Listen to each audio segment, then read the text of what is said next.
base I of a triangle are in the ratio 5:2.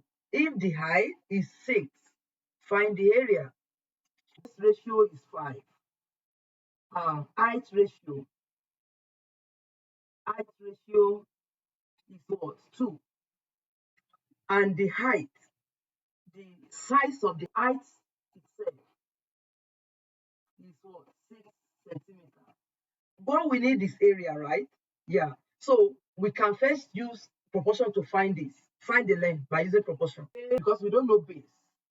Base value. The value of base. We don't know it. Let's use x to represent it. So we now say 5 divided by x equal to what? Divided by what? 6. So if you cross multiply that way, that will give us what? 2x to be 30. That is 5 times 6. That will be 30, right? So we now divide both sides by 2. And that will give us x to be what? 15 centimeters. What's the meaning? That means